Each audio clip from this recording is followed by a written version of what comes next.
Every single day, 158 million Americans wake up, check their bank balance, and feel a quiet, creeping anxiety.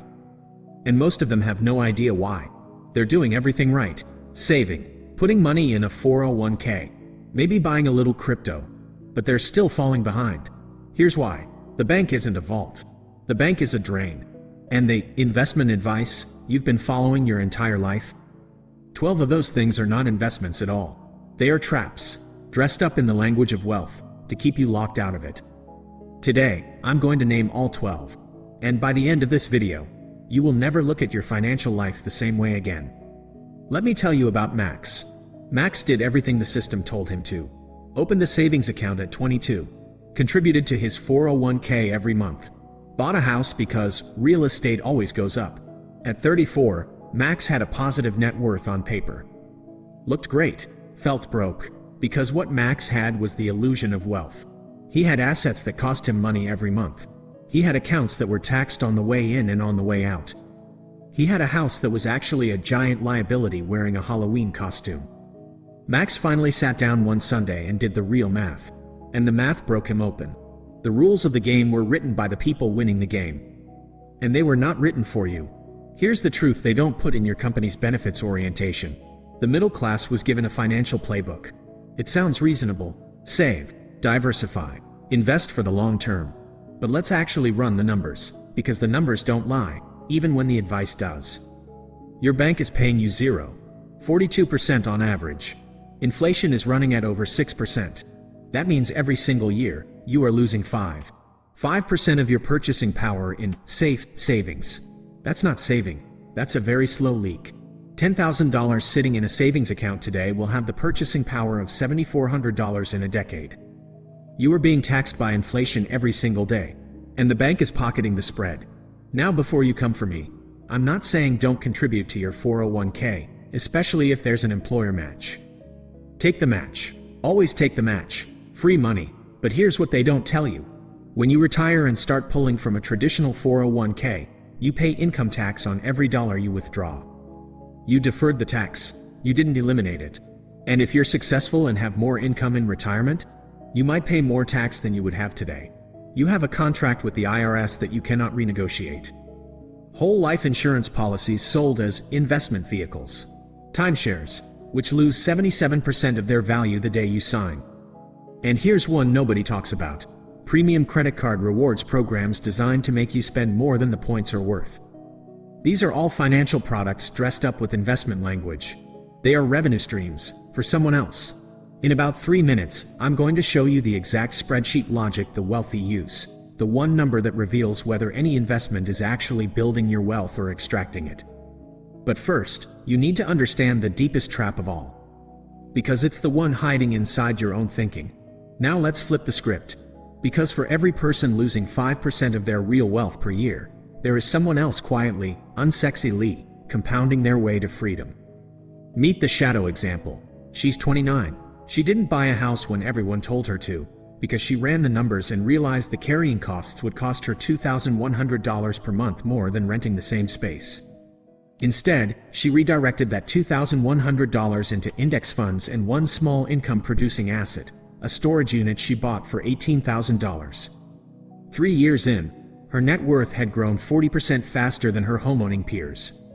Liquid, flexible, compounding, and she had cash flow, actual monthly income, from that storage unit. She didn't do anything exotic. She just stopped accepting the conventional wisdom without running the math herself.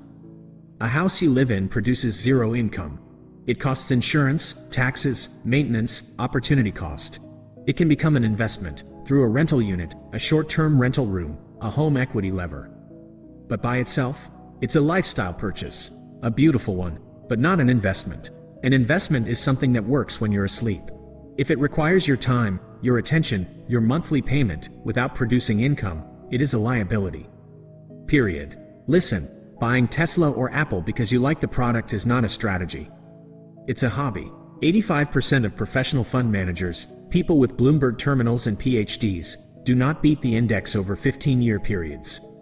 You are not smarter than 85% of fund managers. And that's okay. Neither am I, which is why the answer is not to beat the market. It's to own the market. The S&P 500 has returned about 10.5% annually since 1957. The average retail investor? 3.7%, according to DALBAR's research. The difference is behavior: buying high, selling scared, chasing tips. The trap is not the market. The trap is the ego that thinks it can outsmart the market. Okay, this is the moment. The spreadsheet entry that separates wealth building from wealth trapping. I call it the Wealth Hoarding Rule. And it's devastatingly simple. For any investment you are considering, you run one test. Net yield equals your annual return, minus the annual cost of holding, minus inflation, minus your effective tax drag. If that number is positive, it's a real investment. If that number is zero or negative, you are paying to feel rich. Step 1. Run it on your savings account. 0. 42% return. No holding cost. 6. 2% inflation. Small tax. Net yield, -5. 88%. You are losing almost 6% per year in real terms. But it feels safe. That feeling is the trap. Step 2. Run it on your house. Average home appreciation nationally is around 3.8%. But the actual cost to own, property taxes, insurance, maintenance, eats roughly 3.2% of value annually. So you're at 0.6% before inflation. After inflation, -5.6%. Your house is not building wealth. It's preserving the illusion of it. Step 3. Run it on a broad index fund. 9.5% average. 0.03% expense ratio, so basically free. 6. 2% inflation. 1.5% estimated tax drag. Net yield, +1.77%. Not sexy, but positive. Actually building real wealth. Most people stop at step 2. They see the house appreciating and feel wealthy. Step 3 is where the 1% live. Because step 3 requires you to be honest about all the costs, and most people don't want to be that honest with themselves. The wealth gap is not a gap in income. It's a gap in financial honesty. A1. 2% annual fee on a $200,000 portfolio compounds to over $80,000 lost over 20 years, compared to an equivalent index fund. You are not paying for performance. You are paying for the illusion of expertise. Variable annuities. Complex, expensive, illiquid, built to generate commissions, not wealth. Your advisor gets paid. You get locked in. Gold doesn't produce cash flow. It doesn't compound. It hedges. That's it. A hedge is not a wealth-building engine. Never confuse protection with growth. I know what you're thinking right now. You're thinking, this sounds risky. Rocking the boat sounds risky. My 401k feels safe. My house feels safe. And here's the most important thing I will say in this entire video. That feeling of safety is manufactured. The banks spend billions of dollars, literally billions, on marketing that associates their products with safety, family, stability, the American dream. They are selling you a feeling. And charging you 5.88% per year for the privilege of having it. Here's the real risk of doing nothing. If you're 30 years old and you have $50,000 sitting in a savings account earning 0.42%, you will have $65,000 in 20 years. If you had invested that $50,000 in a diversified index portfolio at 9.5%, you'd have $319,000. The risk of doing nothing is a $254,000 gap. That is not a small number. That is a retirement, and that's without adding another dollar. Just the $50,000. Sitting, doing its job, in one scenario, or costing you $250,000 in the other. They want you to think the index fund is risky. The savings account is actually the riskier bet when you run the 20-year horizon. Crypto is speculation. Legitimate speculation with real potential, but speculation. It has no cash flow, no earnings, no book value. Crypto can absolutely be part of a portfolio as a high-risk, high-reward allocation. 5%, maybe 10% if your risk tolerance supports it. But when a 28-year-old tells me their entire retirement plan is Bitcoin, I'm not judging. I'm worried. Here's the reframe that changes everything. Risk is not volatility. The market going down 20% and recovering is not risk. Risk is permanent loss of purchasing power. And the guaranteed, slow, invisible, inflation-driven erosion of a savings account is permanent loss. Volatility is temporary. Inflation is relentless. All right, I told you 12 traps. Here's what I didn't put in the title. Because there's a trap 12. And this one is the most dangerous of all because it's the one that sounds the most responsible. Investing without a personal balance sheet. Here is the actionable thing you can do tonight. No app, no account, no money required. Open a spreadsheet. 2 columns. Left column, assets that produce income or appreciate above inflation. Right column, everything else that costs you money monthly. Be brutal. Be honest. Your car goes on the right.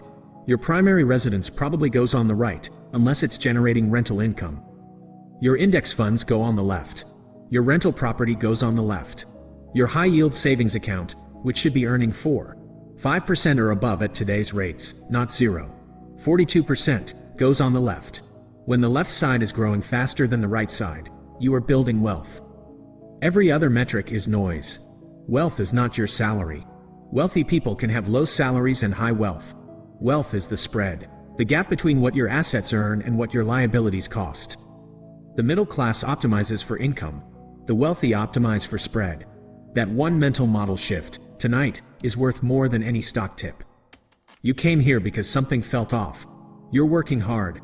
You're doing the right things. And it still doesn't feel like it's adding up. Now you know why.